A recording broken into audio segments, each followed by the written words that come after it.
Todas as vezes que observo a ordem na natureza e vejo sua complexidade estrutural e beleza, percebo que a teoria gradual e lenta da evolução é pequena demais na sua explicação sobre a vida.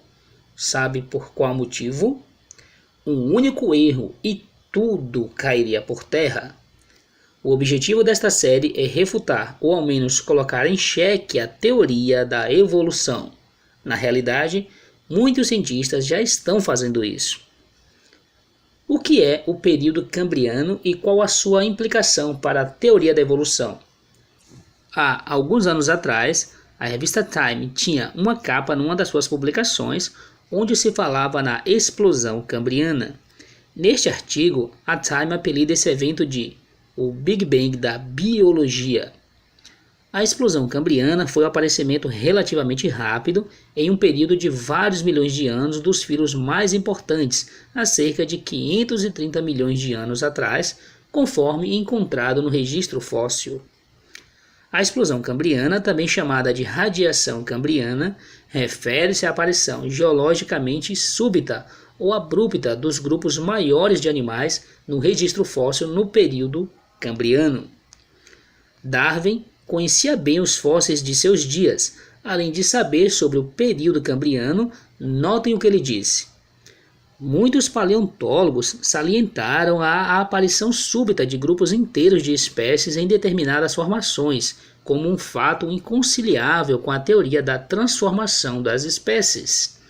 Há uma outra dificuldade semelhante, porém muito mais séria.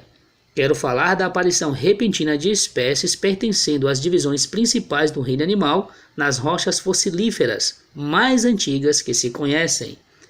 Por enquanto, o problema parece inexplicável, insolúvel e pode continuar a servir de sério argumento contra os pareceres evolucionistas emitidos aqui. No seu livro clássico A Origem das Espécies, Darwin escreveu: se puder demonstrar que qualquer órgão complexo em existência não pode ser formado através de modificações leves, numerosas e sucessivas, a minha teoria seria totalmente desfeita. Mas eu não consigo encontrar qualquer órgão desse tipo. Como ressalvado, Darwin estava ciente da explosão cambriana, mas nutria a esperança de que futuras descobertas fossem de alguma forma anular o significado do cambriano. O que o registro fóssil revela? Será que hoje encontramos uma base para a evolução? Em 50 anos, nosso arsenal de fósseis aumentou consideravelmente. A quantidade, a qualidade dos fósseis do dia de Darwin para os nossos dias os deixaria no bolso.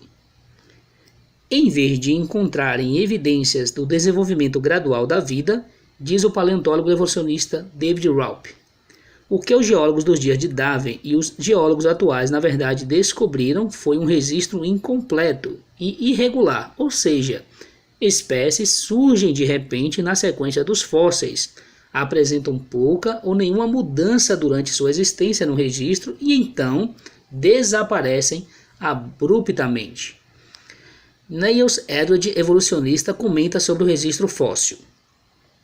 Pouca ou nenhuma mudança evolucionária se acumulou na maioria das espécies. As espécies surgem subitamente, apresentam pouca ou nenhuma alteração durante sua existência na documentação. A revista New Scientist fez a seguinte observação sobre a evolução. Os fósseis não satisfazem esta expectativa de encontrar elos de ligação, pois espécies individuais de fósseis raramente acham-se conectados umas às outras por meio de conhecidas formas intermediárias. Espécies realmente não parecem ter evoluído, mesmo no decorrer de milhões de anos. Não se conhecem formas transicionais entre quaisquer dos principais ramos de animais ou plantas. Existe uma enorme lacuna. Os fósseis não documentam de forma convincente uma transição sequer de uma espécie em outra. Com relação aos períodos que separam muitos desses fósseis, o zoólogo Henry D. diz: Os intervalos de tempo que separam os fósseis são tão grandes que não podemos afirmar nada sobre uma possível ligação entre eles. O surgimento relativamente instantâneo das diversas formas de vida levou alguns pesquisadores evolucionistas a questionar a versão tradicional da teoria de Darwin. Numa entrevista em 2008, o biólogo evolucionista Stuart Newman falou sobre a necessidade de uma nova teoria da evolução que explicasse o aparecimento súbito das novas formas de vida. Ele disse: "Acredito que a teoria de Darwin, usada para explicar todas as mudanças evolucionárias, se tornará apenas mais uma de muitas teorias. Talvez não necessariamente a mais importante quando se trata de compreender a macroevolução, ou seja, a evolução das principais transições físicas." O jogo científico a respeito da vida tem como respaldo os fósseis. O que eles mostram para nós? Eles reforçam a teoria da evolução ou a teoria da criação divina?